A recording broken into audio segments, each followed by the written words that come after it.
आषाढी एकादशी निमित्त खामगाव ते पंढरपूर दरम्यान धावणाऱ्या विठ्ठल दर्शन एक्सप्रेसला यंदाही भाविकांचा उत्स्फूर्त प्रतिसाद मिळाला।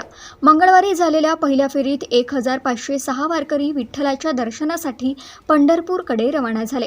सकाळपासून खामगाव रेल्वे स्थानकावर वारकरी मोठ्या संख्येने जमले होते। विठ्ठल विठ्ठलच्या जयघोषात आणि भक्तिमय वातावरणात वारकऱ्यांनी पंढरपूरकडे प्रस्थान केले। वारकऱ्यांच्या स्वागतासाठी स्थानकावर विविध सामाजिक संस्था आणि रेल्वे प्रशासनाने आवश्यक सुविधा उपलब्ध करून दिल्या होत्या। भाविकांमध्ये उत्साहाचे आणि भक्तिमय वातावरण पाहायला मिळाले। दरवर्षी आषाढी एकादशी निमित्त चालवण्यात येणाऱ्या या विशेष रेल्वेला परिसरातील वारकरी व शेतकरी बांधवांचा मोठा प्रतिसाद मिळत असतो।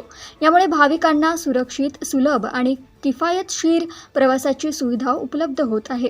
रेल्वे प्रशासनाच्या माहितीनुसार आजच्या फेरीतून 5,45,152 इतके उत्पन्न मिळाले असून दुसऱ्या फेरी 23 जुलै रोजी खामगावहून पंढरपूरसाठी रवाना होणार आहे। एकदम आनंदी वाटते। दरवर्षी माझी वारी आहे, दरवर्षी मध्यची वारी आहे, यंदा पण वारी आहे।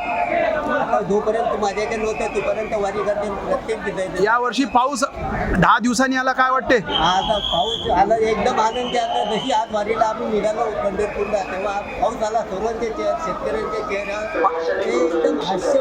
पांडुरंगाला काय मागता? आम्ही एकदम जगाला शेतकरी जगाच्या शेतकऱ्याला भरपूर माल होते भरपूर। देशोन्नतीसाठी नितेश मानकर यांची रिपोर्ट।